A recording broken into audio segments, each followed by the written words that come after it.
Amigas y amigos, sean bienvenidas y bienvenidos al Seminario Internacional sobre la Guerra del Pacífico. Les saluda Francisco Darmendray, soy licenciado en Comunicación Social de la Universidad de Concepción y también socio honorario del Instituto de Investigaciones Históricas José Miguel Carrera Verdugo de Santiago. Sin duda que la Guerra del Pacífico ha marcado un antes y un después, no solamente en la historia de Chile, sino que también en la historia de América del Sur. Y es importante en el presente poder abordar este conflicto bajo la mirada de la academia, de la historiografía, no solamente nacional, sino que también en Chile, en Perú y también, por cierto, en todo el continente, porque tuvo repercusión en toda América del Sur. Para efectos de este conversatorio, se va a abordar la lista de los veteranos y también, por cierto, veteranas de la Guerra del Pacífico. Hace unos días se conmemoró el Día del Veterano Chileno de la Guerra del Pacífico, específicamente el 13 de enero. Pero es importante también analizar y conocer también cuál es la situación de investigaciones sobre los veteranos peruanos y bolivianos del conflicto. Porque la idea de esta actividad es poder dar una visión de Chile, Perú y Bolivia del conflicto bajo diversas aristas, que no solamente se ha abordado el conflicto en nuestro país, sino también mirar hacia nuestros países vecinos, que también sufrieron y fueron parte de esta guerra. Para efectos de esta conversación, vamos a conversar con diversos académicos y académicas de Perú y Bolivia, y también, por cierto, con destacados académicos nacionales. Las y los invitamos entonces a ser parte de esta actividad. Pueden ir comentando durante la transmisión y debatiendo sobre la guerra del Pacífico vista a nivel de Chile, Perú y Bolivia. Desde ya, muy agradecidos por participar en esta actividad que pretende ser un aporte cultural e histórico en el marco de este periodo de confinamiento. Así que demos inicio entonces a la actividad. Dejamos entonces la primera presentación de este seminario. Dejamos entonces al señor Mauricio Pelayo, quien es un destacado investigador nacional sobre la Guerra del Pacífico, quien nos va a exponer en los siguientes minutos sobre los veteranos del 79 en Concepción,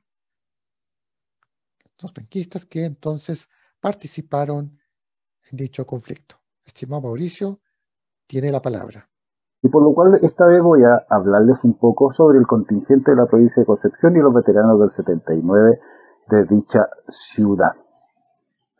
Para poder comprender un poco a qué nos referimos, vamos a empezar a hablar del Batallón Cívico Movilizado Concepción, que se forma no solamente en la ciudad de Concepción, sino que en la región, con contingente de esa ciudad: Coronel, Yumbel, Los Ángeles, Puchacay, Peumo, Florida, Hualqui, Tomé, Lebu, Reyes, Chihuayante, Santa Juana, entre otros, y varios de los rincones o poblados aledaños a dicha ciudad. Así como también entraron en las filas de este batallón contingente de otras regiones, hasta llenar las plazas, normalmente de alrededor de 600 hombres, en lo que se componía este batallón. En total, desde 1880 a 1884 se enrolaron en sus filas 1.417 hombres, muchos haciendo la campaña completa de 4 años, otros quizás un solo día y fueron licenciados por algún problema físico, alguno desertó, y otros murieron en las acciones de guerra o murieron por enfermedad y fueron dejando paso a otros compatriotas en las filas del regimiento. Este cuadro representa la oficialidad del batallón y es normalmente alegórico después de terminado el conflicto. Así como Concepción lanza su batallón en representación de la provincia, también lo hicieron Chillán, Linares, Maule, Rengo, Rancagua, Valparaíso, Santiago, Coquimbo, Copiapó,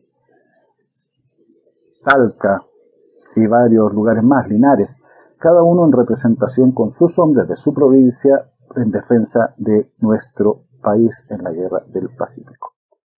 La participación del Batallón Cívico Movilizado Concepción comienza con su primera revista, que es el 2 de enero de 1880 en Concepción. Solamente 2 meses después ya estaba en Pisagua, siendo parte del Ejército de la Reserva. El Ejército de la Reserva era el el contingente que se quedaba ocupando los territorios ya conquistados por un ejército expedicionario que es el que iba en la avanzada y que había ya ganado las batallas en la campaña de Tarapacá. Por lo mismo, ya en marzo en Pisagua vemos al batallón Concepción hacer sus primeros movimientos de armas, sus primeros ejercicios de tiro y ejercicios militares para estar preparados en el momento que le cupiera actuar frente al enemigo. Durante los 4 años de campaña le tocó que formaron guarnición o campamento en San Francisco y Quique en el año 1880 para unirse en Lurín al ejército expedicionario para lo que conocemos como la campaña de Lima. Se queda el primer mes tras conquistada la capital peruana en Lima para ser enviado prontamente al Departamento de la Libertad, al norte peruano, a las ciudades o poblados de Trujillo, Huamachuco, Chocope, Pascamayo, San Pedro, Santiago de Cabo, Moche, San Pablo, Cajamarca, Angasmarca, Chiclayo, y vuelve a Iquique en 1884 en julio y un mes después hacia su lugar de nacimiento, que es Concepción. No es mucho lo que los libros hablan normalmente del batallón Concepción porque no forma parte del ejército que operó principalmente en la campaña de la Sierra Central, que es donde más conocemos la historia, pero sí le toca parte importante en la mantención del orden en el norte peruano. Las batallas en las cuales participa esta unidad son el 13 de enero de 1881 en la batalla de Chorrillos, a las puertas de Lima, en la cual caen muertos o pierden la vida 5 soldados de esta unidad, lo que en número porcentual es bastante poco, ya que no le toca una posición tan adelantada del ejército chileno, cosa que cambia 2 días después en la batalla de Miraflores, ya muriendo bastante más contingente, 45 soldados en la batalla de Miraflores. El resto del tiempo, como les contaba, lo había pasado en el norte peruano, y el 15 de julio de 1882, el combate de San Pablo pierde 10 nuevos soldados que mueren en defensa de las armas chilenas y de nuestra bandera. Este enfrentamiento a las tropas comandadas por el coronel Lorenzo Iglesias no es muy conocido aquí en Chile, principalmente porque se produce en las mismas fechas que el combate de la Concepción, que eclipsa cualquier movimiento de tropas o combate que pudo haber afectado a nuestro ejército en esos momentos, ya que fue solamente 5 días antes en la Sierra Central. Y participa finalmente en lo que conocemos la última acción de la Guerra del Pacífico, la última gran batalla en la cual obtenemos el triunfo final, destruyendo a las tropas del general Andrés Avelino Cáceres en la batalla de Huamachuco el 10 de julio de 1883, donde el batallón Concepción pierde 28 soldados. Los muertos del batallón al finalizar la guerra son contados en acciones de guerra como con 88, por enfermedades 188, siendo la fiebre amarilla la enfermedad que más afecta a las tropas de los penquistas, debido a que en el norte peruano estaba la orden del día. De repente había en campamentos como el Zapaore o el Talca que habían 10 o 20 muertos diarios. Entonces fue una enfermedad que mermó en bastante el número de soldados, incluso oficiales en nuestro ejército. Asesinados 2 durante el conflicto, lo que ocurrió en bastantes ocasiones. El caso más triste, se podría decir, en esta unidad es el de José Pulgar, quien es asesinado cuando iban de vuelta en el buque hacia su lugar de origen, donde quizás Juan Pulgar quería contarle a su familia su actuación en la batalla de Huamachuco y compartir las glorias que había conseguido en esa acción, contarle a su madre, quizás a su padre, pero esto fue evitado porque fue asesinado en alta mar, como les conté, por otro soldado de la misma unidad, don Arturo Saavedra. Los restos de Pulgar fueron tirados al mar. No sabemos, no sabría decirles si le rindieron honores o no, pero un hombre que peleó por Chile y que venía de vuelta a su patria, lamentablemente no pudo llegar. Cuando regresa, principalmente en el mes de agosto de 1884, se le recibe con pequeños homenajes, con un lunch, se podría decir, o un almuerzo, y con muestras de cariño por parte de las autoridades de Concepción, muy distintas y bastante más pobres de las recibidas por el ejército chileno en 1881, cuando vuelven después de la campaña de Lima. Lo que es más o menos obvio, porque para la mayoría de los compatriotas que vivían lejos de la guerra había terminado con el regreso de las tropas victoriosas después de Lima en marzo de 1881. De todas maneras, el Batallón Concepción recibe un lindo homenaje de autoridades y familiares de su ciudad. Normalmente hasta aquí conocemos la idea del contingente de la provincia de Concepción en la Guerra del Pacífico, dejando siempre de lado que también en la misma región se forma el batallón cívico movilizado Carampangue, que se había disuelto en 1879 a inicios del conflicto y obviamente no es el mismo. Se forma el 14 de octubre, se moviliza de 1880 con contingente netamente de la octava región actual y de la ciudad de Concepción, Coronel, Talcahuano, Hualqui, Nacimiento, Rere, Yumbel. Poco conocemos de su participación en la guerra, o poco se conoce de su participación en la guerra, netamente porque solamente forma parte de la guarnición del ejército de la reserva, no participando en grandes acciones de guerra. En Limache hizo sus primeros movimientos de armas, sus primeros ejercicios militares, para luego ser trasladado a territorio ocupado en Tacna, Calana, Arica, Mollendo, Pachía, Pocoyay, Alto de Villa. Normalmente es en la región de Tacna y alrededores. Participa al final en 1883 en la última expedición, que es la campaña de Arequipa, donde se conquista la Ciudad Blanca, como se conoce, y se firma una rendición sin disparar un solo tiro, así que prácticamente no le toca ocupar el fusil a nuestros queridos soldados del Carampangue. Por lo mismo, los muertos son 176 por enfermedad natural y un oficial asesinado. Total, 177 muertos en la campaña.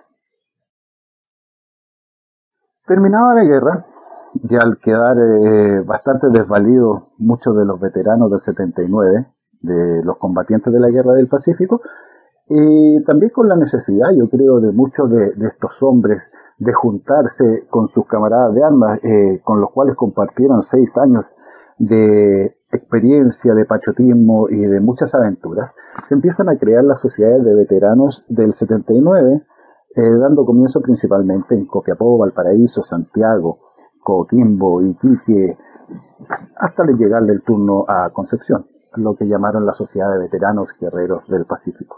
Estas sociedades principalmente tenían una misión de ayuda a sus camaradas de armas, los que muchas veces habían gente con recursos y que llevaba bien la vida y otros que estaban más olvidados de la mano del Señor, por lo cual estas sociedades servían para juntar dinero y recursos y darle atención médica a sus miembros, ayudar en lo que requirieran y ser un apoyo constante a los veteranos más desvalidos.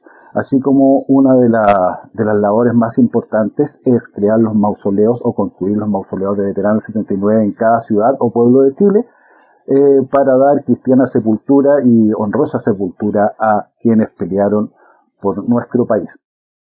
En Concepción no fue la excepción, obviamente, y se inaugura en 1912 el mausoleo de veteranos del 79. En ese mausoleo de veteranos se entierran, según mis registros, 124 veteranos del 79. Muchas veces también podían enterrar a veteranos de la Revolución del 91 que hayan formado parte de estas sociedades. Recordemos que no todos los veteranos formaban parte de las sociedades porque no pagaban las mensualidades o los dineros mensuales y decidían no ser parte del conglomerado del lugar. Y eso lo demuestran los 337 veteranos que tengo registrados que están enterrados en otros lugares en el cementerio municipal de Concepción y que no formaban parte, obviamente, de esta sociedad. El mausoleo se derrumba en el terremoto de 1960, según tengo entendido, y obviamente sus restos se deben haber juntado y descansarán en una fosa común tras la destrucción de su descanso eterno, en cuyo lugar se encuentra, según me dijeron, esta hermosa pileta con un hermoso mensaje que dice: no dejaremos que el polvo del olvido cubra la huella de sus pasos sobre la ruta de los victoriosos. El ejército a los veteranos de las campañas de 1879 a 1884. Esto fue inaugurado en 1964 y en este momento reinaugurado hace poquito, restaurado y quedó bastante hermoso. Consta con 48 hombres de los 124 enterrados según mis registros. Esperemos que algún día puedan todos los nombres estar para el homenaje de los conciudadanos. Un bonito homenaje a quienes dieron tanto por nuestra patria.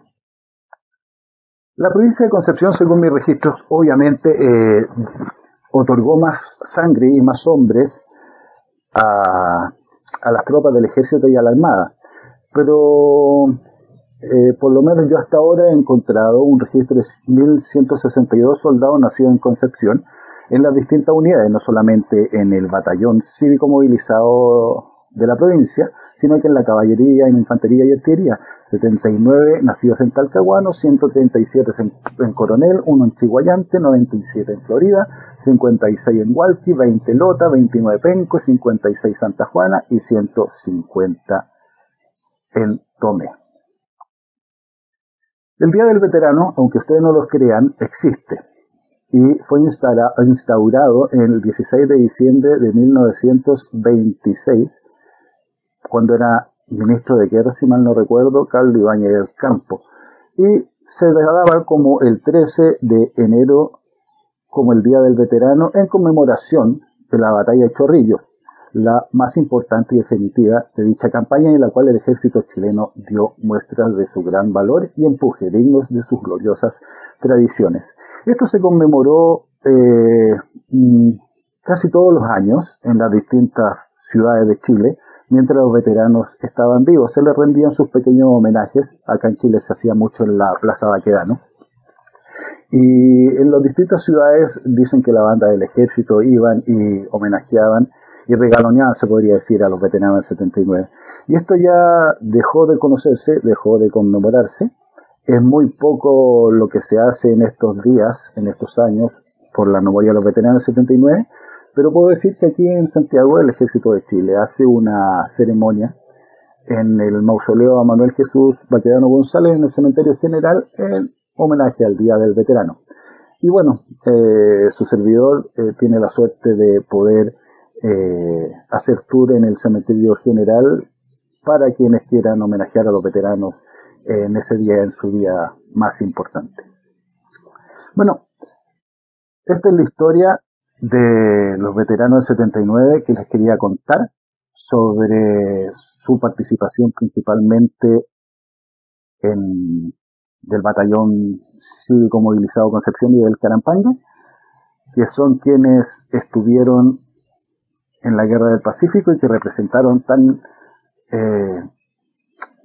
patrióticamente a la ciudad y a la provincia de Concepción.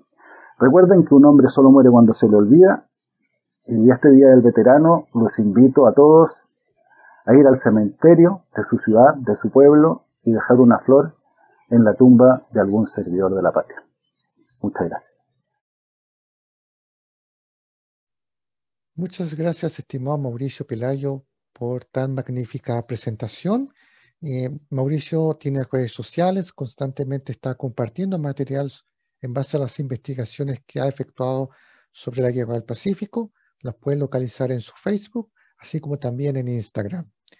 Queremos también agradecer a las amigas y amigos que están en este minuto conectándose y que están compartiendo sus apreciaciones sobre la Guerra del Pacífico. Estamos abordando la lista de los veteranos y sobre ese mismo vamos a continuación a dejar al académico doctor Juan Eduardo Mendoza profesor del Departamento de Historia de la Universidad de Concepción, quien va a conversar con el historiador boliviano Pablo Michel Romero sobre los veteranos bolivianos de la Guerra del Pacífico. Pablo Michel Romero es arquitecto, historiador, documentalista y docente universitario. Obtuvo sus grados académicos universitarios en la Facultad de Arquitectura y Urbanismo de la Universidad Mayor de San Andrés de la Paz y la Facultad de Geografía e Historia de la Universidad Complutense de Madrid. Incluso ha obtenido varios premios nacionales en Bolivia y también a nivel internacional como documentalista historiográfico. Y hasta la fecha incluso ha producido y escrito más de 60 documentales sobre la historia, cultura y arte del pensamiento boliviano. Así que, profesores Juan Eduardo, profesor Pablo Michel, tienen la palabra. Hola Pablo, ¿cómo estás? Juan Eduardo, un placer pues estar contigo, es un amigo de tantos años en esta unión, en esta búsqueda de nuestro pasado común y bueno, recordar pues que nos conocimos en un encuentro boliviano-chileno, chileno-boliviano el año 2010, si no me equivoco, o 2009, algo así, ya son varios años y además nos une esta pasión por la historia y el conocimiento pues de nuestros pueblos, ¿no? Así es, y te agradezco mucho tu participación y parto por preguntarte. Nosotros conmemoramos el 15 de enero el Día del Veterano de la Guerra del Pacífico. ¿Hay alguna fecha similar en Bolivia? Pues en realidad no tenemos en Bolivia una fecha del veterano, del benemérito o del excombatiente. Es una paradoja tomando en cuenta que Bolivia ha tenido más de 10 guerras internacionales en su historia. Es el país que más guerras ha tenido en toda la región, en el Cono Sur. Sin embargo, no tenemos una conmemoración específica a los excombatientes. Sí, enarbolamos algunos héroes y creo que ese es un fenómeno que pasa tanto en Bolivia, Perú y Chile, de la Guerra del Pacífico, en este caso que nos toca hablar, en cuanto a que es una cosa increíble que los tres países, Chile, Bolivia y Perú, hayamos hecho de nuestros héroes, de nuestros símbolos más importantes, creo, a no solamente héroes, sino sobre todo a mártires. Es una visión medio, yo diría inclusive hasta católica, si vale el término, de hacer héroes a los mártires, y creo que de esa forma un poco retorcida, con esa mentalidad del siglo XIX, esa mentalidad decimonónica, hemos convertido a héroes no necesariamente a los que han terminado, inclusive siendo presidentes después, sino a los mártires. Alguna vez hablaba con algunos amigos sociólogos, ellos me decían, claro, es que en realidad hemos hecho mártires a personajes que ya no eran rivales políticos en su momento para ser presidentes, ¿no? Entonces, Avaroa en Bolivia, que tenía ya algunos papeles políticos, independientemente de que era un hombre muy prominente en Calama, Arturo Prat igual, que era un militar de la Armada muy interesante en Chile, y bueno, Miguel Grau, que también es un personaje descollante no solamente en lo militar, sino en el pensamiento en Perú.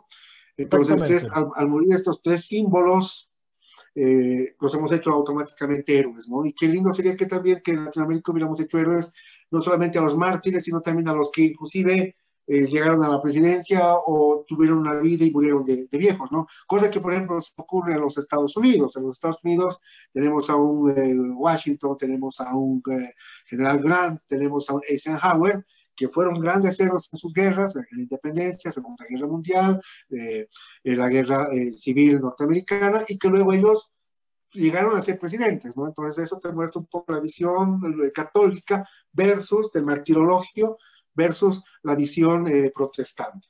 Exactamente. Tú has nombrado a tres personajes que son muy importantes para Chile, Prat para Perú, Grau, y en el caso de Avaroa para Bolivia. Incluso se le recuerda, ¿verdad?, con ceremonias cívicos, militares, ¿verdad?, el 14 de febrero, el 23 de marzo. Coméntanos más quién es Avaroa, cuáles son los valores que transmite a la sociedad boliviana, cuáles son los aspectos que hoy día en el siglo XXI la sociedad boliviana, ¿verdad?, reconoce en el personaje de Avaroa y cuán presente está en la educación, la educación, digamos, de la historia de Bolivia.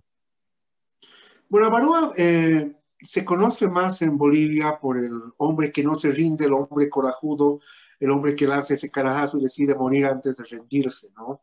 Ese domingo 23 de marzo de 1879, una acción militar de defensa que 130 civiles, hay que decir esto, bolivianos se enfrentan con el ejército, de un ejército pequeño en ese momento, más o menos unas 400 a 600 plazas, en lo que se tiene la documentación. Pues los chilenos tienen más al tanto de eso, los que llegan básicamente al puente de Calama, al puente de Topate, y Avaroa resume digamos, eso de no rendirse, ¿no? De preferir morir antes que rendirse, que creo que está bien, fue importante cuando se conoció la noticia a principios del siglo XX, inclusive en los años de 1952, cuando se erige el monumento a Avaroa, en la Plaza Avaroa, y llegan los restos desde Chile a Bolivia de Avaroa, recién empieza a tener una concepción más o menos entre cabal y folclórico de lo que es Eduardo Avaroa y lo que representa Eduardo Avaroa. Podríamos Lo decir que personal desde el año pienso que 52 fue tomando cuerpo la forma, ¿verdad?, de rendir culto al héroe Avaroa. llega a tener ya en la forma mentis, en el imaginario popular boliviano.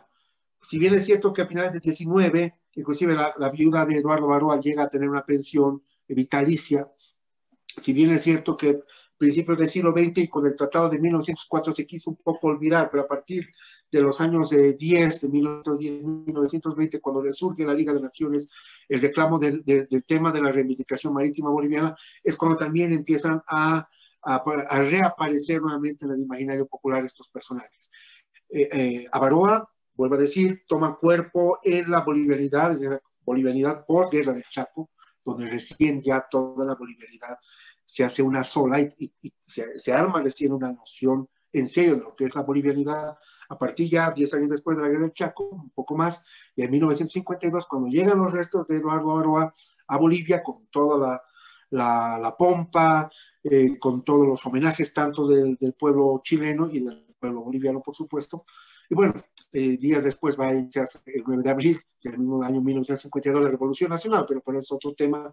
Pero ahí nos muestra ese implicamiento, esa conciencia boliviana como el símbolo de Avaroa, como uno de los personajes, tal vez como el símbolo más importante del Guerra del Pacífico. Sin embargo, vuelvo a decir que esa frase de rendirme yo que se rinda sobre la carajo, que es una frase que lo aprendemos desde niños en el colegio, yo creo que tiene inclusive en Avaroa otros elementos más importantes. Hay una frase que yo rescato mucho más de Avaroa y que inclusive en Bolivia se conoce muy poco, que es el momento que él decide ya entrar en la defensa, él está dudando muchos días antes, él decide de casarse por poder con su concubina, la señora Irene Rivero, seguramente para arreglar el tema de sus testamentos y demás, porque sabía que podía morir en una conflagración, en esta defensa, como que ocurrió. Y él dice una cosa muy interesante, que es una frase que para mí tal vez tiene más importancia que el mismo carajazo de Avaroa. Es la que dice, esto es Bolivia, yo soy boliviano y aquí me quedo. ¿Cuántos empresarios como Avaroa se pasaron o se quedaron tranquilos en el lado chileno y no hicieron nada más como Avaroa? Pero Avaroa toma en ese momento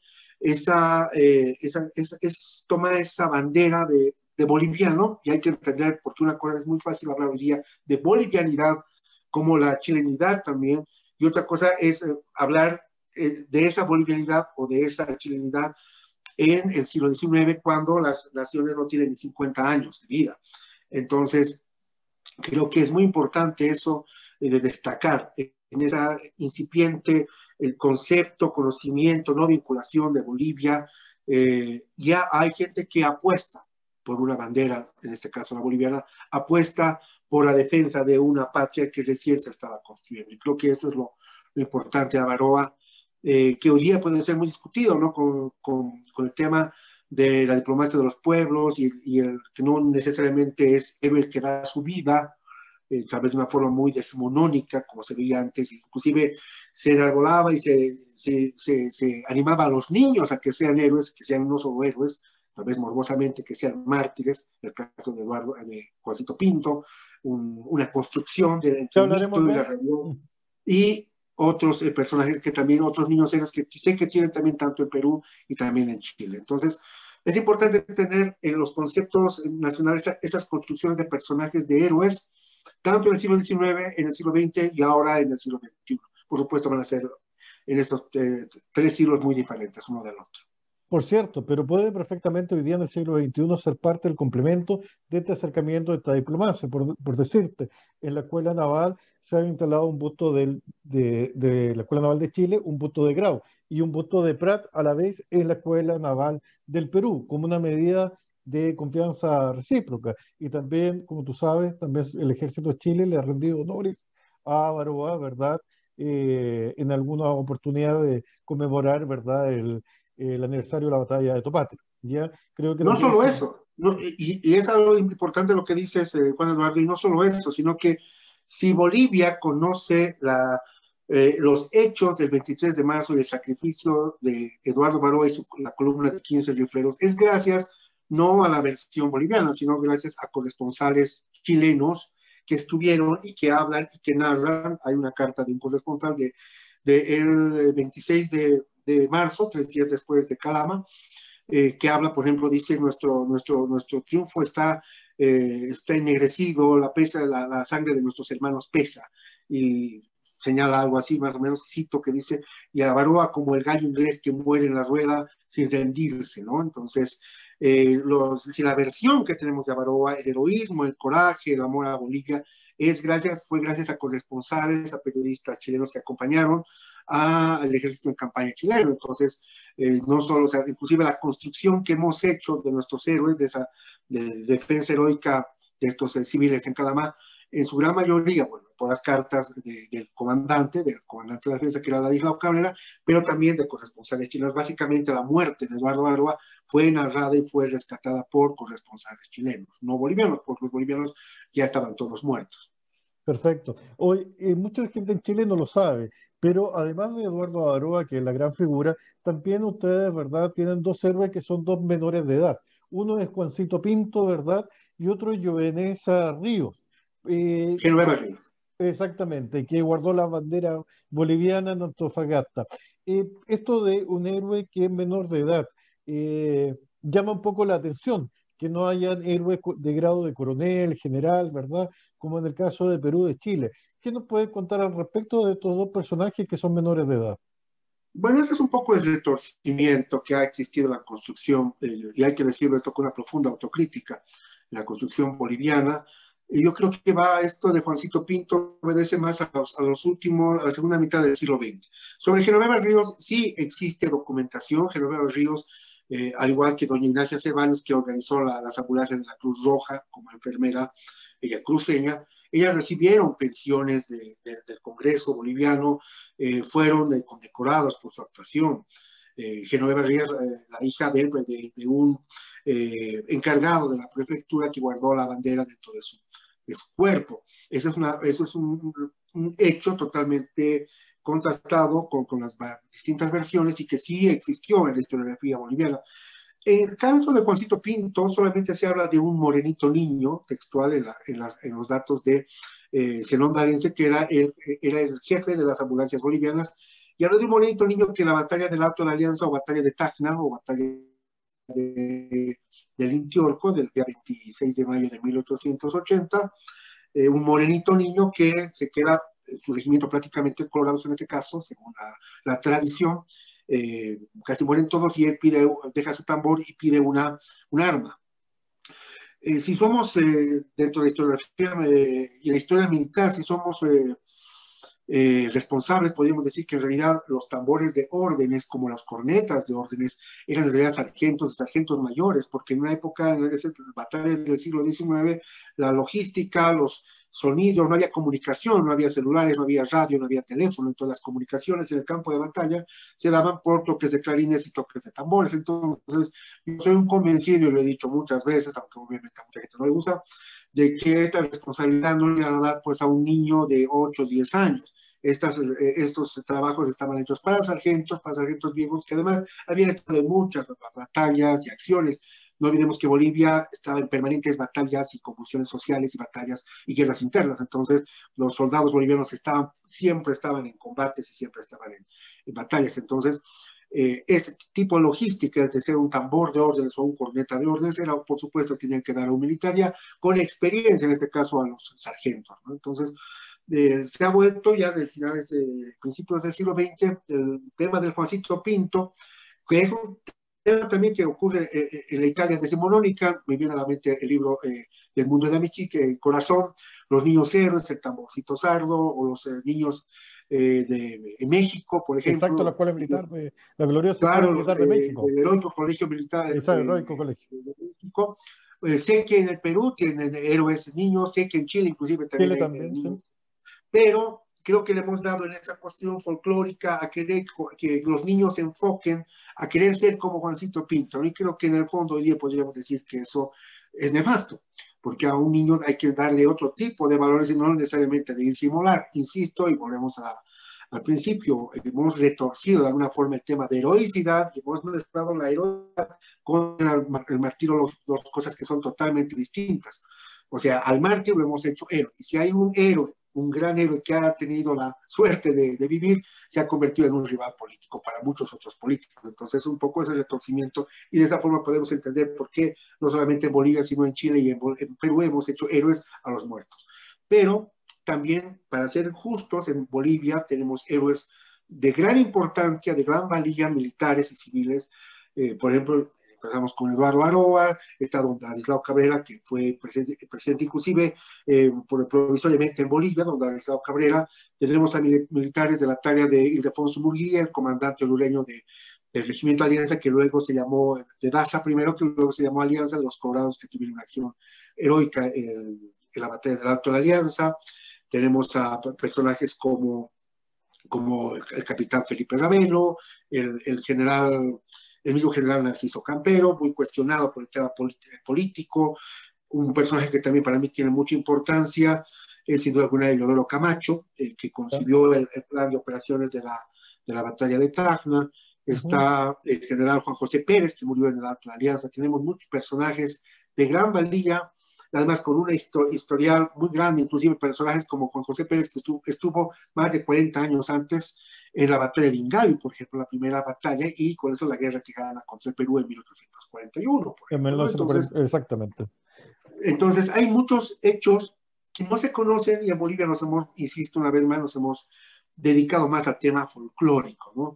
Inclusive hace algún tiempo se habló, bueno, que había que corregir. Bueno, en Bolivia inclusive tenemos un bono que se llama el bono Juancito Pinto. Entonces, bueno, eso ocurre no solamente en Bolivia, en todas las sociedades, que entre el mito y la realidad, o la realidad y el mito, siempre hay una delgada línea, ¿no? Entonces creo que ese es un fenómeno. Creo que es importante en la comunidad del siglo XXI empezar entre los tres países a reconstruir una historia ya objetiva, quitando por un lado el tema de las coyunturas.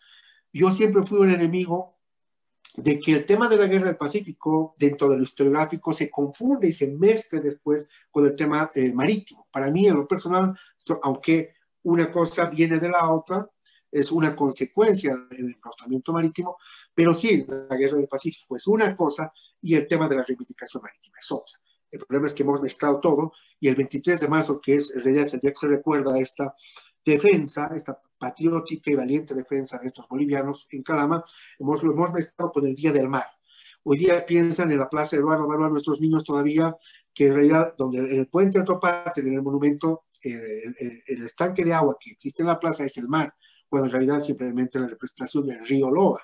Entonces hay una mezcla de cosas que todo lo rico de la riqueza de la historiografía para los tres países de la guerra del Pacífico, en Bolivia por lo menos lo hemos vuelto mar. Y es un fenómeno también que nos ocurre a nosotros, a los bolivianos, con el Paraguay, al revés. Así como nosotros vemos al pueblo chileno y a los chilenos como un país agresor, así también en Paraguay nos miran a los bolivianos, por el tema de la guerra del Chaco, como un país agresor. Entonces, a veces es importante ver, o sea, no solamente entender cómo nosotros nos vemos, sino también entender cómo nos ven afuera, para tener una óptica más cabal.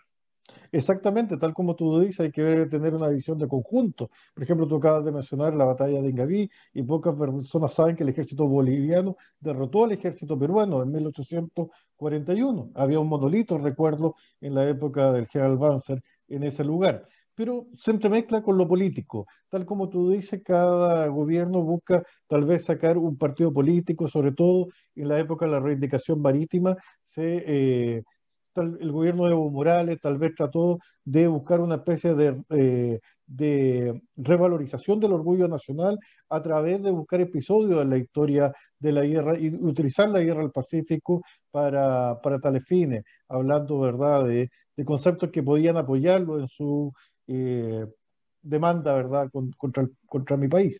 ¿Qué opinas tú al respecto de esos hechos? Ese es el problema. Lo dije, fui muy crítico, escribí muchas columnas, incluso también estuve en televisión y bueno, mi postura es bastante conocida. El gran problema creo de Bolivia ha sido mezclar el gusto por las mezclas. Somos un país, dicen, ¿no? Barroco mestizo, en la mezcla. Y mezclamos muchas cosas. Hemos mezclado la guerra del Pacífico con los héroes, con el mar, con las canciones marítimas. Hemos mezclado muchas cosas y no nos hemos enfocado en temas puntuales. Una cosa era el juicio, que podemos estar, digamos, en ese momento en las antípodas de diferencias entre chilenos y bolivianos, pero es un juicio entre dos estados. No creo que era, yo no lo vi jamás como un juicio entre bolivianos con chilenos, sino es de un tema pendiente de un juicio que se llevó a la Haya. Hoy sabemos que fue nefasto para Bolivia, por supuesto, porque el fallo lo dice así. Salimos peor, creo que ni el más optimista boliviano ni el más pesimista chileno se hubiera imaginado este resultado del año. Pero finalmente yo me imagino que de aquí unos 10, 20 años una nueva generación buscará otras alternativas. Y creo que eso no va a cambiar, querido Juan Eduardo, porque el tema de la reivindicación marítima está muy profundo desde finales del siglo XIX. No olvidemos, por ejemplo, al presidente Santa María de Chile, no olvidemos a los mismos militares chilenos, a los diplomáticos que habían ganado la guerra del Pacífico, que decían, bueno, ojo, momentáneamente Bolivia está enclaustrada, pero hay que darle una salida al mar porque tenemos con nuestros vecinos y hermanos restablecer el comercio. ¿Qué ha pasado? Esa es la pregunta que nos hacemos. ¿Qué ha pasado en todo el siglo XX? ¿Por qué la postura de la moneda en Santiago se ha endurecido? Eso también es un motivo de pregunta que tiene que servir para que ambos países, con objetividad, tratemos nuevamente de lograr acercamientos. Evidentemente, yo soy convencido de que esto del tema del mar, por lo menos por unos 10, 15, 20 años, va a estar ahí, pero nuevamente habrá una nueva generación que va a tocar el mar, como lo que ocurrió después del Tratado de 1904, se zanjó, pero después ya a partir de los años 20 aparece otra vez, y en los años finales de los 40, en los años 50, en los años 60, con el tema de Lauca, luego en los años 80, En Charaña, el año son muchos 75. episodios y que vuelven. Hay retrocesos, avanza. Esto de la Haya yo lo veo como un retroceso, tal vez será un poco menos, unos 15 años, pero sí una nueva generación nuevamente va a tocar el tema. Entonces, qué lindo sería que, por lo menos mi sueño como generación, y seguro tal vez el tuyo también, es que tal vez lleguemos a algún acercamiento, no que gane uno, no que uno se imponga al otro, sino lograr coincidencias y que nos ayude a unirnos y a tener puentes, ¿no? Perfecto. Y volviendo al tema, los veteranos de la guerra de 1879, de la guerra del Pacífico, tú que has estudiado el otro conflicto, la guerra del Chaco, ¿hay alguna diferencia entre los hombres que lucharon en la guerra del Pacífico, cómo fueron recibidos por su país, a los excombatientes de la guerra del Chaco? Hay un tema muy interesante, Juan Eduardo, y esto es una primicia, no lo conoce mucho en Chile. Cuando Bolivia estuvo en la guerra del Chaco, tuvo oficiales, soldados, sargentos, Sí. clases chilenos que estuvieron combatiendo, algunos pagados y otros desinteresadamente chilenos a favor de Bolivia. Exacto, Lo que el profesor ocurrió con el Leonardo Paraguay. Jeff, ¿te acuerdas? El profesor Leonardo Jeff hizo un trabajo sobre eso. Exactamente, y yo le pude dar alguna documentación y todavía encontré algunos otros chilenos más que están enterrados, inclusive que murieron en la gran batalla, en la última batalla de Villamontes, murieron en Cañada de Stronger, en las batallas más importantes para Bolivia, murieron también en derrotas bolivianas, así como hubieron oficiales militares argentinos que también estuvieron apoyando a Paraguay. Entonces hay una cosa muy interesante y esto te pongo como, voy a contártelo como una anécdota para que dimensionen qué es lo que pasa en realidad. Sabemos que hubieron oficiales de gran valía chilenos que se preocuparon tal vez más que los propios oficiales bolivianos de la tropa, que estén con los pies bien sanos, que no tengan infecciones, que no tengan callos, que no tengan, que estén muy bien tratados los soldados. Porque se daban cuenta que un soldado bien tratado, bien sano, es un elemento eficiente. Termina la guerra del Chaco con el Sin Vencedores y Vencidos, el rótulo de ese momento, el alto al fuego, termina la guerra del Chaco, y entre bolivianos y paraguayos se abrazan. Estos dos ejércitos que habían tenido una sangría terrible de más de 100, casi 100.000 muertos, 250.000 mutilados entre los dos países, esa sangría terrible donde se utilizaron armas de última generación que iban a ser las armas que se iban a utilizar años después en la Guerra Civil Española y en la Segunda Guerra Mundial. Esta carnicería entre estos dos pueblos, termina el alto al fuego el 14 de junio de 1935, se abrazan y como hermanos. Y aquí no pasó nada. Pero inmediatamente lo que pasa en Bolivia es que a los oficiales chilenos que habían participado al lado del ejército boliviano se los empieza a ver con desconfianza, inclusive a algunos se los empieza a detener o pensar que eran espías. ¿A qué voy con esta anécdota? A que el tema con Paraguay está zanjado. Es un tema donde ha habido mucha más sangre, mucha más gente lo asume. No ha habido familia que no haya perdido un ser querido. Pero el tema con Chile es un tema muy complicado por esta construcción que se ha hecho y este tema de la pérdida de la cualidad marítima boliviana. Entonces, imagínate, una guerra más reciente, está todo zanjado, todos paraguayos y bolivianos se miran como hermanos. Masamaclay es una palabra guaraní que significa lugar donde pelean los dos hermanos, y todo está bien con el Paraguay. Sin embargo, con Chile pareciera que aún, siendo que estamos hablando de un conflicto de hace 2 siglos atrás, siglo XIX, pareciera que hasta hoy nos duele tanto a unos y a otros empezar a abordarlo, pienso, de otra forma. Así es, bueno, lamentablemente, ¿verdad? Se da esa circunstancia, ¿verdad? En la relación de nuestros países, pero creo que es muy importante conocer y valorar, ¿verdad? La historia de ambos países, cómo se van construyendo y cómo miramos hacia adelante. Yo, Pablo, te quiero agradecer mucho tu participación, los datos que nos has aportado son muy valiosos y sobre todo, ¿verdad? El contacto y el diálogo es lo que debe primar entre las naciones y en este sentido siempre, ¿verdad? Tú sabes, acá abierto a la posibilidad de que podamos realizar actividades académicas conjuntas, ¿verdad? Entre ambos países, que sería, ¿verdad? Un aspecto muy positivo de ir avanzando. Así que desde Chile, desde Concepción en particular, así es, querido, un así abrazo. es, querido.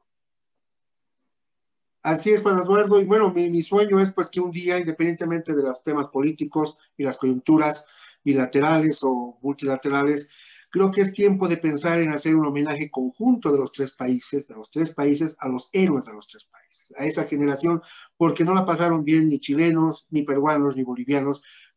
Para mí es una de las generaciones perdidas el drama de los combatientes chilenos, tú lo sabes mejor que yo, el famoso sueldo de Chile, lo que pasaron en Perú con la ocupación y demás, en Bolivia, lo propio, es una generación que injustamente ha sido, de los tres países, insisto, ha sido olvidada, ha sido menospreciada, y creo que sería algo muy lindo con la reivindicación, con la propia historia, que en algún momento en el futuro, ojalá sea pronto, no tan lejano, se haga una cuestión conmemorativa de los tres países en un acercamiento ya honesto, y reivindicarnos y reencontrarnos con nuestra historia, con nuestro pasado, que es un pasado común.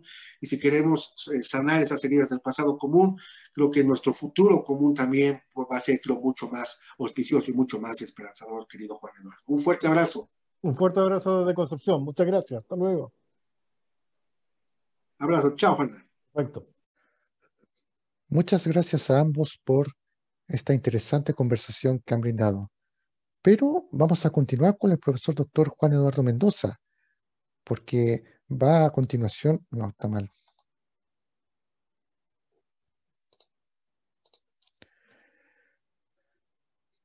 Bien, muchas gracias a ambos por la interesante conversación. Sin duda que es importante tener la visión boliviana sobre los veteranos y la guerra del Pacífico. Y a continuación, continuemos con el profesor Dr. Juan Eduardo Mendoza, quien conversará con la destacada académica doctora Carlota Casalino Sen. Ella es docente universitaria, profesora principal del Departamento de Historia de la Facultad de Ciencias Sociales de la Universidad Nacional Mayor de San Marcos, allá en Perú. Es doctora en Historia, magíster en Historia de la Pontificia Universidad Católica del Perú y es licenciada y bachiller en Historia de la Universidad Nacional Mayor de San Marcos. Así que, estimados profesores, tienen la palabra. Bueno, contarte, acá en Chile tenemos el día 13 de enero, el Día de los Veteranos de la Guerra del Pacífico. Cuéntanos, Carlota, ¿en Perú existe un día igual? ¿Cómo se recuerda a los veteranos de esta guerra? Muchas gracias por la pregunta, porque justamente estas experiencias de conversar entre países sobre procesos comunes nos permite identificar cuáles son las coincidencias y cuáles son las diferencias. En el caso del Perú, nosotros no tenemos una fecha específica para recordar a los excombatientes peruanos. En Chile sí, justamente ustedes han celebrado el Día del Veterano de la Guerra del Pacífico, que lo iniciaron en 1926 más o menos. En el caso nuestro, esa fecha coincide con la batalla de Chorrillos, que corresponde al periodo que denominamos la campaña de Lima. Y, sin embargo, tenemos un calendario cívico que permite recordar estos acontecimientos vinculados justamente a ceremonias que ahora son ceremonias institucionales. Por ejemplo, el 13 de enero es la batalla de San Juan, en el contexto, como ya les señalé, de la campaña de Lima, y un día como hoy, el 15 de enero, se llevó a cabo la batalla de Miraflores, y eso nos permite recordar aquellas principales personas que protagonizaron la resistencia en la campaña de Lima. También tenemos otra fecha que es el 1 de febrero, que es la celebración de la creación del Comando Conjunto de la Fuerza Armada, para otras fechas, ¿no? El 2 de mayo es otra fecha importante que rememora el combate del 2 de mayo de 1866. Después, el 21 de octubre, tenemos la institución de la bandera y entre ceremonias especiales que se dan, están vinculadas justamente a este tipo de, digamos, de fechas importantes, pero en ellas es que se recuerdan a los personajes protagonistas.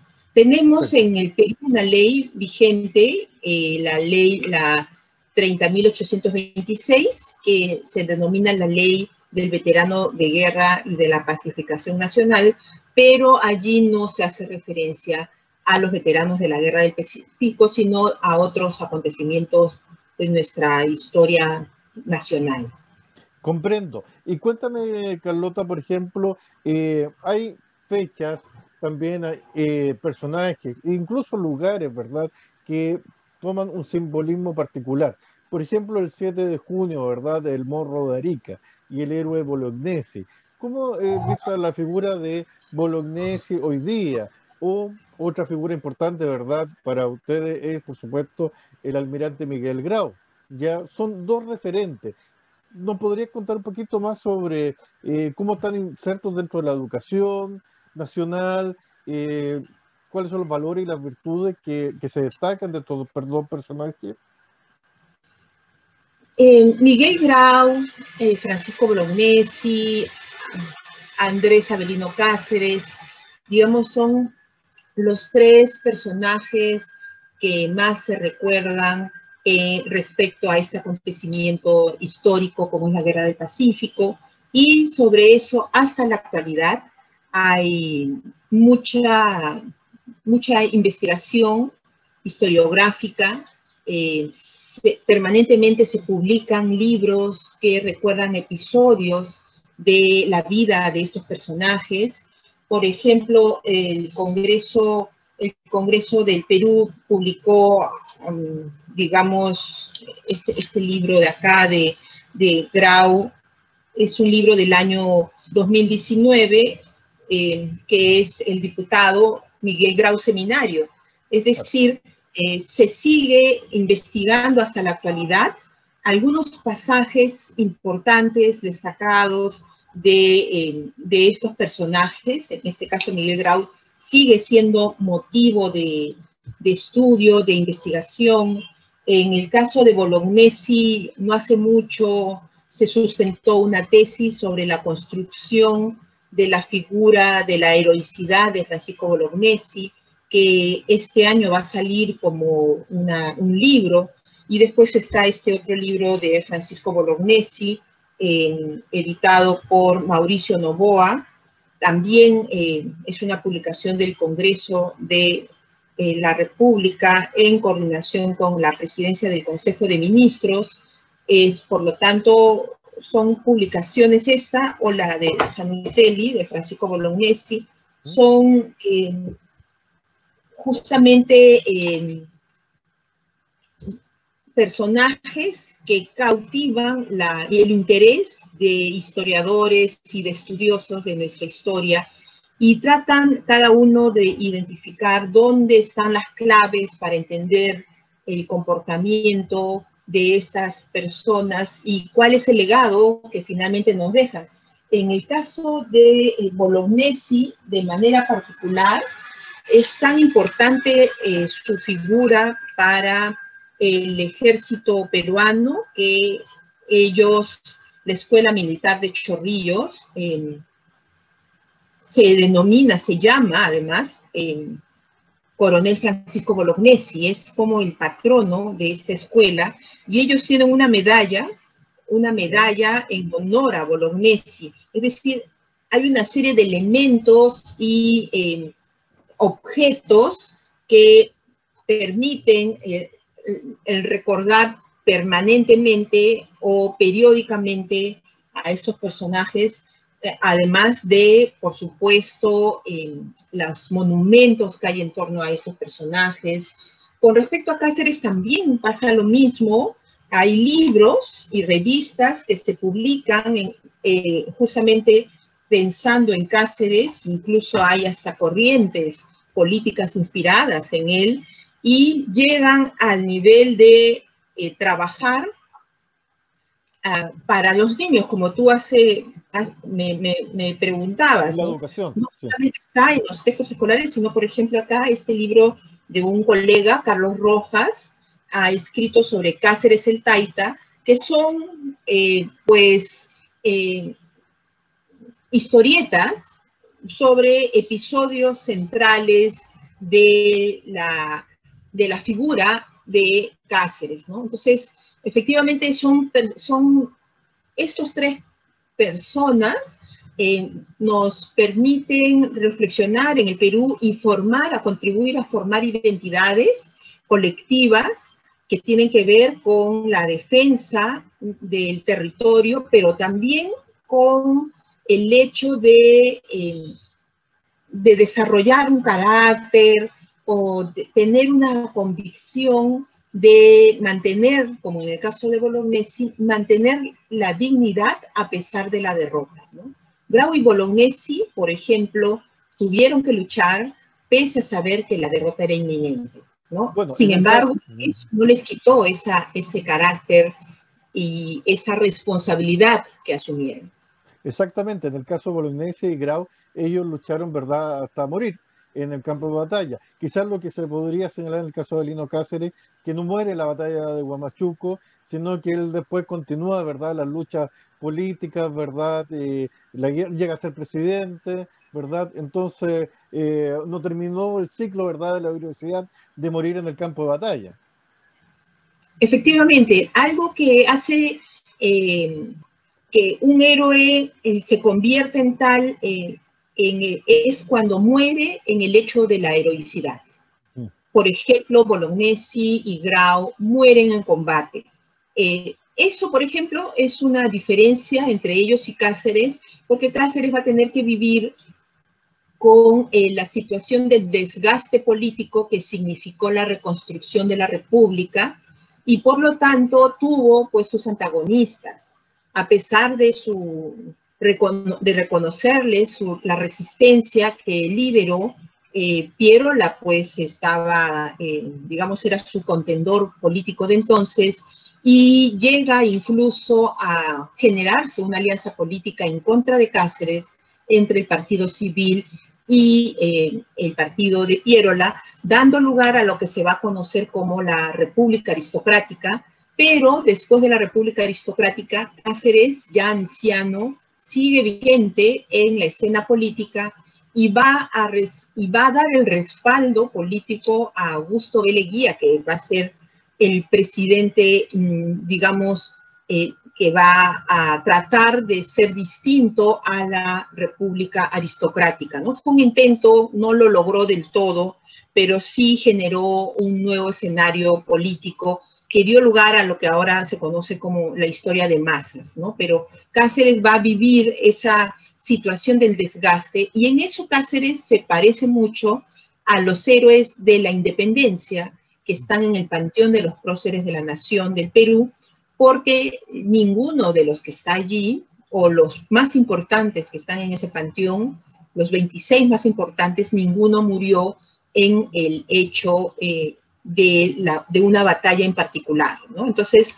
eso es lo que los va a asemejar a Cáceres con los padres fundadores de la patria oficializados, y eso es lo que los diferencia también de Grau y de Bolognesi. Perfecto. Y cuéntame, Carlota, desde la perspectiva historiográfica, ¿cómo es el tratamiento de los historiadores frente a esta figura? Muchas veces, ¿verdad?, que se escucha señalar hay que bajar a los héroes de los pedestales, hacerlos no de mármol, sino de carne y hueso, ver sus luces y sus sombras, ¿verdad? Hablar incluso de su vida privada, ¿ya? Ese es lo mismo, ¿verdad?, en Perú. Se da, ¿verdad?, un conocimiento así en todo el sentido, ¿verdad?, del personaje, o hay una lectura más bien oficial, heroica del personaje, que es más fuerte. Bueno, hay varias corrientes. Hay una corriente oficial, hay una corriente que viene además de las sociedades estudiosas de determinados personajes, por ejemplo, de Cáceres, y después está la historiografía profesional que hacen los profesores universitarios como parte de sus labores de investigación académica y que contribuyen a la producción historiográfica. Esta producción, que no es la oficial, es más reflexiva y busca, a partir de determinados conceptos, como invención de tradiciones o procesos de construcción de la nación, o la construcción de imaginarios, busca tratar de comprender al personaje en su contexto y con las dificultades que se vivieron en ese entonces, pero también analiza los mecanismos por medio de los cuales se mantiene la memoria vigente de estos personajes. Y después están los grupos ya más iconoclastas, ¿no?, que toman partido por alguno que otro, y allí es donde se plantean cuestionamientos, pero digamos que parten más bien de rivalidades políticas que, aunque parezca mentira, subsisten en el ámbito popular, ¿no? Hasta no hace mucho, en algunos pueblos del Perú profundo, todavía las sociedades se dividían entre caceristas y pierolistas. Entonces los pierolistas van a hacer todo lo posible por no valorar la importancia histórica de Cáceres, de sus seguidores, ¿no? Y así es una historia interesante, pero eso se mantiene en el ámbito más de la rememoración popular. Pero entonces, digamos que hay las tres grandes corrientes, ¿no? Una oficial que elimina y pule todos aquellos aspectos negativos o que pudieran cuestionar a estos personajes, personajes y los vuelven como personajes incólumes que se convierten en paradigmas. Después es esta corriente historiográfica profesional que trata de hacer comprensivo el proceso al personaje y los mecanismos de transmisión de la memoria. Y después están los antagonistas, ¿no? Que son producto de revisiones historiográficas, pero vinculadas también a diferencias políticas heredadas de generaciones anteriores, que tienen esta particularidad de tomar postura militante a veces entre uno y otro personaje, ¿no? Es algo parecido a lo que nos pasa entre los seguidores de San Martín y los seguidores de Bolívar para la fundación de la República. Algo parecido también tenemos respecto a la Guerra del Pacífico. Perfecto, y acá en Chile lo mismo, tenemos la división entre o'higuinista y carrerino, así que es interesante ver cómo este mismo fenómeno se da también. Volviendo al tema de los veteranos, ya, además de estos grandes personajes que tú has señalado, Bolognesi, Grau y Cáceres, ¿existen otro personaje que reivindique al soldado común y corriente, al hombre, verdad, que se inscribió sin mayor instrucción militar, verdad, en las filas del ejército, en este caso peruano, y que combatió por su bandera? ¿Hay al soldado desconocido, verdad, algún tributo, algún homenaje en el Perú? Sí, efectivamente, el Estado peruano oficializó el reconocimiento a varios veteranos, a sus familiares también, y ese reconocimiento dio lugar a entrega de pensiones, a brindar ayuda médica, entregar premios, reconocimientos y apoyar la organización de asociaciones de veteranos, ¿no? Más o menos esa es la corriente. Por ejemplo, se concedió en 1906 una pensión a un sargento primero, Paulino Vargas, que fue el único sobreviviente del combate a Agua Santa con el ejército chileno, ¿no? Y eso fue objeto de una resolución legislativa. También, por ejemplo, se concedió pensión a Ramón Contreras por los servicios prestados durante el conflicto. Y ese fue un reconocimiento un poco posterior, fue un reconocimiento que es oficializado en 1929, hacia el final del periodo de Leguía. Hay que recordar además que como el periodo de Leguía tuvo esta protección o este paraguas en torno a Cáceres, había en el periodo de Leguía una situación especial en el Perú que tenía que ver con la definición de lo que se denominó en esa época las cautivas, ¿no? La situación de definición de Tacna y Arica. Después también se entregó premios en el 1927, a Agustín Malaucena, que también participó activamente durante el conflicto. Y después se entregaron premios a viudas, por ejemplo, a la del teniente coronel Vicente Samaniego o, por ejemplo, al capitán Tomás Guitarra y al familiar del capitán Enrique Rosado, ¿no? Que habían sido hechos prisioneros y victimados en Huancayo por el ejército chileno después en el periodo de las resistencias, ¿no? Ese reconocimiento oficial se produce en 1908. Después hay un reconocimiento a la viuda del sargento Manuel Pedemonte, que se produce en 1922. Es decir, los veteranos y sus familiares van a organizar un expediente, una foja de servicios y un expediente donde van a pedir al Congreso o al Ejecutivo que les reconozca su condición de veteranos, su participación, les reconozca su importante participación, lo que da lugar a estos premios, reconocimientos y pensiones, ¿no? Había muchos soldados sobrevivientes de la guerra y estudiosos como el profesor Alejandro Reyes dicen que tuvieron que efectivamente pasar varios años después de los acontecimientos para lograr la subvención del gobierno.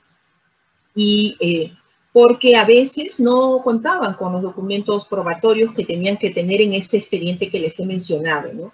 Entonces, eso hizo que pues, hayan demoras, como hemos visto, hasta 1929, varias décadas después del conflicto.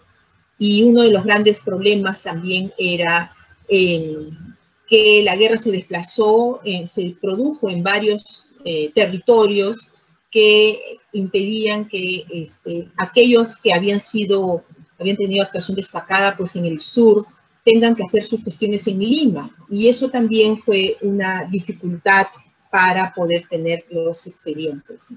Entonces, porque la normativa, como siempre va a pasar, va a exigir documentos o testimonios que demuestren esta participación objetiva del sobreviviente, ¿no? Y a veces esta no estaba disponible, se perdieron o no lograron entregarse oportunamente, ¿no? Entonces va a ser, digamos, un proceso que va a durar más o menos hasta mediados del siglo XX, ¿no? Que hayan este deseo del reconocimiento, que como todos sabemos, el reconocimiento es parte, la otra cara de la identidad. Entonces, un reconocimiento de un ciudadano que hizo méritos, pues siempre es importante que el Estado otorgue, ¿no? Por supuesto que sí. Y en eso también tenemos un punto en común. Acá también fue un proceso largo y muchas veces, ¿verdad?, engorroso para obtener algún beneficio económico de aquellos que lo dieron todo por el país. Y además de los hombres, ¿verdad?, no hay que olvidar que también mujeres, incluso menores de edad, también acompañaban a las tropas. En el caso, ¿verdad?, de Chile le llamamos las cantineras. Allá entiendo que se llamaban las rabonas, porque parece que el nombre, no sé si tú me puedes explicar bien, pero Rabona parece que era porque iban al final de las tropas, al rabo de las tropas. No sé si ese era el concepto, ¿verdad?, que he leído, ¿verdad?, como explicación. Ya, incluso, ¿verdad?, algunos menores que se enrolaban como músicos o como cornetas, ¿verdad?, de las unidades. ¿Qué pasa, verdad, con esa otra cara, las mujeres y los niños en la guerra? ¿Se ha estudiado allá? Bueno, hace años leí un testimonio justamente de Luis Alberto Sánchez, un historiador y un escritor peruano que en sus épocas de exilio político fue a vivir a Chile muchos años, así como exilios políticos de chilenos han llegado a vivir a Perú, igual pasó con él allá, y él cuenta, él nació en 1900, pero cuenta justamente las historias de sus tías, ¿no?, y de sus parientes a su generación anterior, y efectivamente cuentan que en el caso de las mujeres, en Lima, por ejemplo, con la ocupación de Lima, las tuvieron que esconder y guardar para evitar que sean ultrajadas. Y en el caso, por ejemplo, de mi bisabuela, que en esa época tenía 12 años, tuvo que subirse a un árbol y quedarse allí toda una noche porque en la zona del sur de Lima, en el departamento de Ica, también solía haber justamente en estas correrías de las resistencias y de las montoneras de Cáceres, pues hacían ataques al ejército chileno y subían a la sierra, por lo que hoy día es la carretera Libertadores, ¿no? Subían a la sierra a ponerse a buen resguardo, pero entonces las tropas lo que hacían chilenas era arremeter contra la población, y generalmente la población en esa época terminaban siendo la gente mayor, los niños y las mujeres. Entonces las mujeres pues tenían que esconderse en ese entonces. Después ha habido presencia y apoyo de las mujeres en la parte logística cuando el Estado no tenía capacidad de responder al avituallamiento de la tropa. Y así es como la manera, digamos, popular o de sobrevivir en un contexto de guerra para la tropa era pues cargar con el apoyo de las mujeres, ¿no? En el caso de los niños también se va a producir esta situación. Hay niños que, a pesar de su edad, deseaban participar.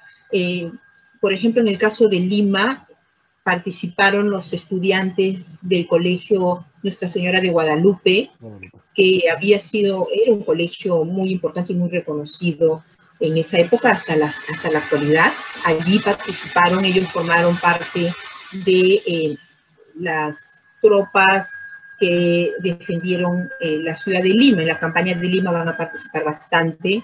También ya un poco más jóvenes, con un poquito más de edad, van a participar también los estudiantes de la Universidad Nacional Mayor de San Marcos.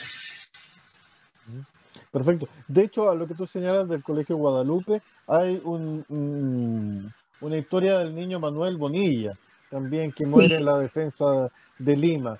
También se le rinde un culto porque conversaba con un colega boliviano y allá está Juancito Pinto, ya un menor también de edad. Y también en el caso de Chile, también contarte que la juventud chilena, de liceo, de la época, también corrieron a las unidades militares para enrolarse, sin tener la edad para hacer su servicio, ¿verdad?, en el ejército, ya de 14, como los héroes de la guerra del combate de la Concepción, que eran muy menores de edad. Efectivamente, en el caso del niño héroe Manuel Bonilla, él tenía 13 años y había estudiado en el Colegio Guadalupe como otros de sus compañeros y se va a enrolar. Él va a participar justamente en el tercer batallón y en lo que se llama la resistencia en la batalla de Miraflores. Justamente el día de hoy, un 15 de enero, pero de 1881, que se produce la batalla de Miraflores, es el día en que fallece Manuel Bonilla a los 13 años de edad, porque el batallón donde él participaba estaba haciendo la resistencia de Lima y él va a quedar, si bien él tenía la labor de proveer de municiones a los soldados, la circunstancia de que el líder del comando de ese batallón falleciera, lo hace a él tomar el fusil y irse a las filas contrarias. Allí él va a recibir un primer impacto y después una granada va a terminar con su vida. Y justamente hoy día es el día en que se le recuerda. A este niño, Manuel Bonilla, se le recuerda de distintas maneras. Las más importantes, pues, es una estatua que se ha instalado en el Parque del Reducto 2 de Miraflores y el estadio municipal o complejo deportivo de la Municipalidad de Miraflores lleva el nombre del niño héroe Manuel Bonilla y además está figurando en los textos escolares y se le recuerda periódicamente días como hoy, ¿no? Entonces, así como él, también hay varios niños que participaron por esta situación de haber estado en edad escolar y se presentaron al ejército para enrolarse. Perfecto. Mira, te agradezco mucho la información que tú nos cuentas y quisiera, para concluir, si nos puedes dar una perspectiva ya de siglo XXI. Como conversábamos antes, el valor de los héroes nacionales es muy importante en cada uno de nuestros 3 estados que participaron en este conflicto, pero también pueden ser un mecanismo para acercarnos. Como te contaba, en la Escuela Naval del Perú hay una imagen, ¿verdad?, un busto de nuestro héroe máximo, Arturo Prat, y en la Escuela Naval de Chile también hay un busto de Miguel Grau. Son aspectos, ¿verdad?, que ayudan, ¿verdad?, al acercamiento, a retomar confianza, ¿verdad?, entre ambos pueblos, hermanos. ¿Cuál es tu visión como historiadora frente a esta posibilidad de poder avanzar en ese sentido? Sí, efectivamente, me parece que los historiadores tenemos un papel importantísimo para poder ayudar a construir no solamente nuestra identidad nacional que nos diferencia de los países vecinos, sino también a construir una identidad americana, donde tenemos y compartimos procesos políticos, históricos, culturales y sociales comunes a la región. Entonces, por ejemplo, además, hubo una iniciativa hace algunos años atrás de otros colegas tuyos en Chile, donde buscaron también establecer espacios espacios y momentos de reflexión sobre aquellos aspectos que nos unían. Y así es como se publicamos, y yo formé parte de ese equipo de peruanos que participaron en ese proyecto. Se publicó un libro que se llamó Perú, Chile, Chile, Perú, ¿no?, que tenía que ver con encontrar justamente aquellos otros puntos o aquellos puntos que nos unían con nuestra historia respecto a Chile y Perú, ¿no? Entonces fue un momento de reflexión bien interesante. Colegas tuyos vinieron a Lima, hicimos actividades, eventos académicos públicos, reflexionando sobre ese tema. Nosotros también un grupo fuimos a Santiago de Chile a compartir esta misma experiencia, nos fue a Valparaíso, y después publicamos un libro en común que tuvo edición en Chile, en Santiago, y edición en Lima. Y después estos otros elementos que tú señalas, ¿no?, estos elementos simbólicos que son hitos de recordación o lugares de memoria, como compartir estatuas, se pueden hacer incluso muestras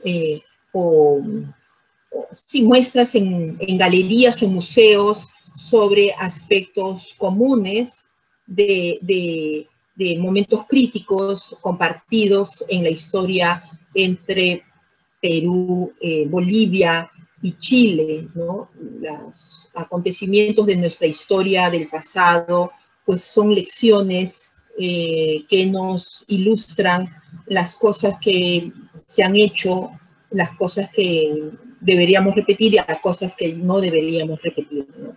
Y cómo no llegar a situaciones de conflicto, cómo buscar otras formas de resolver diferencias que no sean a través del conflicto que tiene tantos costos humanos, sociales, económicos y políticos. Excelente, muchas gracias nuevamente, Carlota Casalino, conversar contigo. Esperemos que no sea la última vez, que podamos continuar en otros proyectos para irnos conociendo, ¿verdad?, más en nuestro proceso histórico. Desde Concepción, Chile, te doy un abrazo, muchas gracias por tu participación. Muchas gracias a ti, y espero yo retribuirte con una invitación para que conversemos sobre temas desde San Marcos. Bien, muchas gracias por la interesante conversación, estimadas profesores. Bien, estamos cerrando este interesante seminario internacional sobre la Guerra del Pacífico. A nombre del equipo organizador de esta actividad, deseamos agradecer a quienes se conectaron en esta transmisión y compartieron sus ideas, visiones sobre este conflicto. Este video quedará almacenado en este fanpage Seminarios de la Guerra del Pacífico, y esperamos ser el inicio de una serie de ciclos de seminarios que abordarán diversas aristas sobre esta guerra. Reiteramos nuestros agradecimientos, que estén muy bien y nos veremos en una próxima oportunidad. Hasta pronto.